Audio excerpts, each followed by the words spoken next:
Hey everyone, we are back today with our technical follow-up on the 345 Deere that we did a revival on, and today we're going to look at the ignition system in a little more detail and explain the liquid-cooled Kawasaki ignition system in a little more detail and how it's kind of implemented with the Deere controls. So, just to go over what we found on this guy. So at first, it had no spark when we first got it. The way that this system works is that you have leads that go up into here, and these are the leads that are basically magnetically pulsing as the engine spins. So that flywheel's spinning, and it passes across a magnet and a little pickup, and these little pickup, they're called pulse coils. They're basically a tiny little coil that just sends a signal, more or less. So that you're getting signals from the engine as it's cranking. Think about it like a crank sensor, basically. And there's two of them, one for each cylinder, and those signals pass into what is more or less like a brain box. And it's back in here, it's kind of hard to see. There is an igniter module back in there, and there's the plug for it. Yeah, it's going to be hard to see with that panel in there, isn't it? Plugs into the igniter module, which is back in there. There it is, you can kind of see it now. So there's a plastic box that's bolted to the engine case right there. You'd be able to see it better if that fuel pump wasn't there. That igniter module is a brain, so when it sees a signal coming from these coils, it says, okay, time to generate spark. And it is all microcontrolled. So, you know, there's a logic system in there, and there's a bunch of semiconductors and stuff. But basically, it sends a signal out to the ignition coils, and there's an ignition coil on each side. So each cylinder has one of these. It will ground this coil and say, okay, now time for spark. That's the basics of the system. So you have a signal coil and a signal coil. Those send information to an igniter box.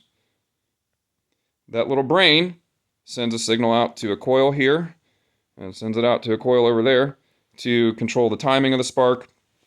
And basically, that is the whole system. Now, that's pretty complicated for a small engine. It's got an extra two components that most of them don't have. You know, most of them will basically just have an ignition coil mounted to the flywheel area that directly controls the spark based on the magnetic induction that happens at the flywheel. This guy requires a good, healthy battery because it requires that brain get power from the main control system, and it's got obviously, you know, a lot more components than normally you would have. The nice thing is that it has, you know, probably has an advanced curve built into it based on RPM and a bunch of other stuff. So it's, you know, it's probably a more efficient running engine than most because it can kind of dynamically change things, but it is more complicated. So that's the Kawasaki side. The Deere side.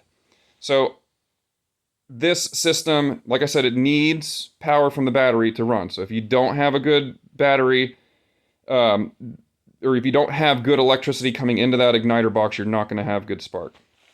On Deere's systems, they also have what's called a time delay module that goes basically in series with the power circuit of the ignition system. So you've got your battery, and then the key switch, and then a circuit board over here, which also serves as kind of like a junction for some of the power circuitry.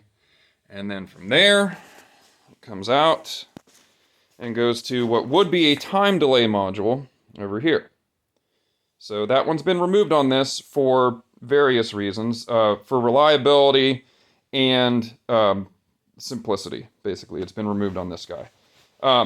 We had a no spark condition, and ours was traced to be the time delay module in addition to ignition modules. Now, I've tested these since on the bench, And it appears that maybe these were actually not bad. And I thought it was a little bit weird that they were bad when we diagnosed it, because it just seemed very rare, kind of uncommon to have 2 coils fail.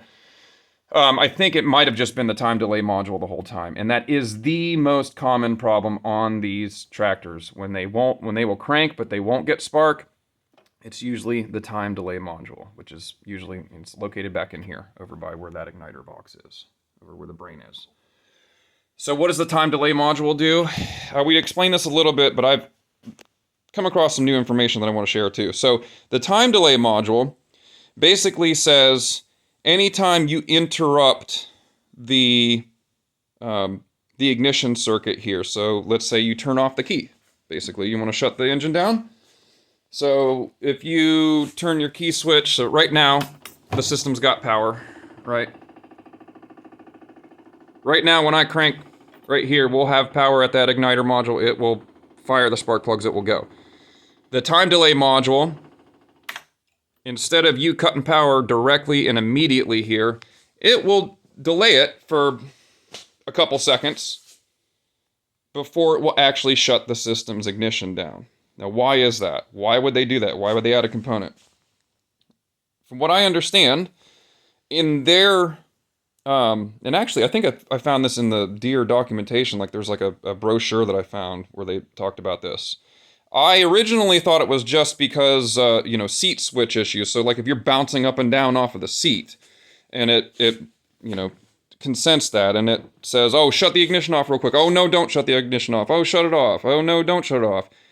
And maybe it was to, prevent that kind of on-off cycling that might be from a very sensitive seat switch position. But I think, in addition to that, what I found is that they put it in here so that when you shut down the engine, it does continue to generate spark long enough to burn whatever fuel is still left in the intake, so that the muffler receives 0 raw fuel to prevent backfiring. So let me say that again. The time delay module, I believe, has 2 purposes. Number 1, make sure that it doesn't just cut out the ignition every time the seat gets a little bit funky, the seat switch gets tripped. But also, make sure that this system, when it's shut down, is able to continue generating spark for a little bit of the time that it's shutting down, so that it can efficiently burn whatever remaining gases are in the intake, so that you don't get a backfire through the muffler, because the muffler is going to be screaming hot, and any raw fuel that goes in there will cause an uncontrolled ignition event. So, yeah, that's why it's in there. Now, if you just let the unit cool down normally, if you run this machine, you're running it 90 degrees outside, and the hood's on and everything, you've been mowing for an hour or 2, and you go to shut it down, all you really have to do is just let it idle down, cool down a little bit, so the muffler's not, 900 degrees. And there's no backfiring issues at all. This still has a fuel shutoff solenoid. So when you shut that key switch off, you are stopping fuel from going through the carburetor, through the main jet, and into the intake. All they're trying to do is eliminate that last little bit of gas and vapor that's left in there that goes down into the muffler as you shut it off. In my experience, you're not going to have a backfire with this guy if the fuel shutoff solenoid is still working, as long as you just let the thing cool down for 30 seconds before you shut it off.